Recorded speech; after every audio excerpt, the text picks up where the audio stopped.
Shoes can symbolize many things in our society: status, activities, fashion, comfort. But on Friday, March 18th, they took on a whole new meaning. We're here at Parliament Hill, where there's a vigil to raise awareness about violences and injustices suffered by Aboriginal women in Canada. Each pair of shoes that you see behind me represents one of the estimated 500 to 3,000 women who have been murdered or gone missing in the last 3 decades. Today, we'll talk to community members, event organizers, and activists to find out more about these shocking statistics and the grassroots efforts that have organized around them. My name is Susan Eady, and you're watching CUTV News. So I'm here with the event organizer, and she's going to tell us a little bit more about where the idea for this kind of demonstration happened. So the idea emerged from discussions with the Aboriginal Law Association at McGill. They were running a 13-day program to raise awareness about the violence done to Aboriginal women in our country. And they asked us if we would be interested in organizing this particular event. The idea was suggested by the University of Victoria students who did something similar with their local parliament, and we just took the idea and ran with it. Okay, so the shoes were donated by a large variety of people. We had a campaign running in Montreal and in Ottawa. We had various schools working towards it, the University of Ottawa, Carleton, and McGill. We've also had quite a bit of support from Concordia, and then community organizations have just been contacting us and getting involved, which has been fabulous. Hi everybody, my name is Bridget Tolley.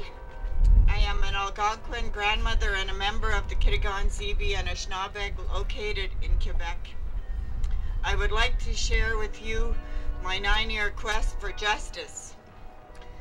My mother, Gladys Tolley, was fatally struck on Highway 105 by a patrol car driven by 2 Sûreté de Quebec police officers on October 5, 2001. Since that fateful night, I feel like I have been living in a bad dream, one I cannot wake up from.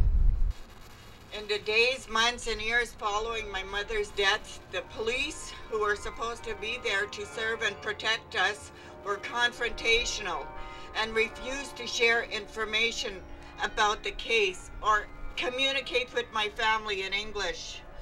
And they treated me as a troublemaker because I wanted answers about my mother's death. Their secretive and self-serving actions have taken away what little faith I had in the police and justice system, leaving me with an ongoing mistrust of systems which have failed First Nations communities for generations. There's over 6,000 women gone missing and murdered in Canada alone, and the Harper government wants to shut us down, put us underneath the carpet because we are his national shame.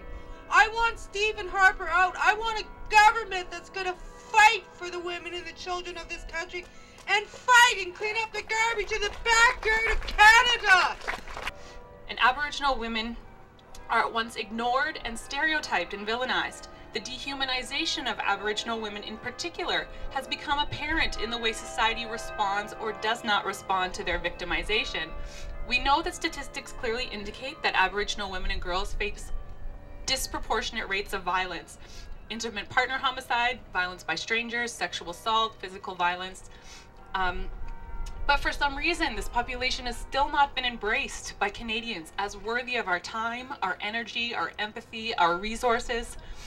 Family members continue to be judged and blamed and demeaned.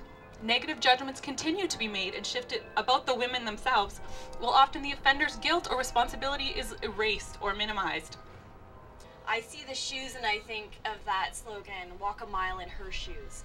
And I can only imagine what that would be like, to walk a mile in the shoes of the women who've gone missing or been murdered, of the women who are fighting today for the lives and the well-being of their sisters, their aunts, their daughters, their mothers. And that's something that I think we're all standing here in solidarity today, that we can't walk a mile in their shoes, but we can be here with them to struggle for justice.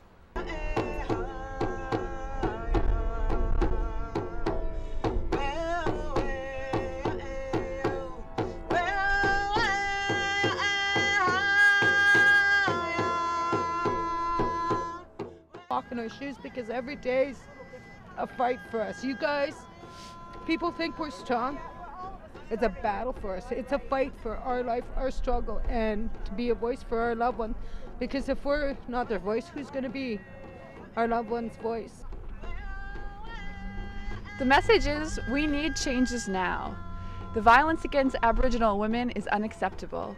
It comes from systemic problems in our country, and the effects are far-reaching on the Aboriginal community. To make a difference, contact your MP and demand that they do something to stop this trend. This has been Susan Eady reporting for CUTV News. Thanks for watching.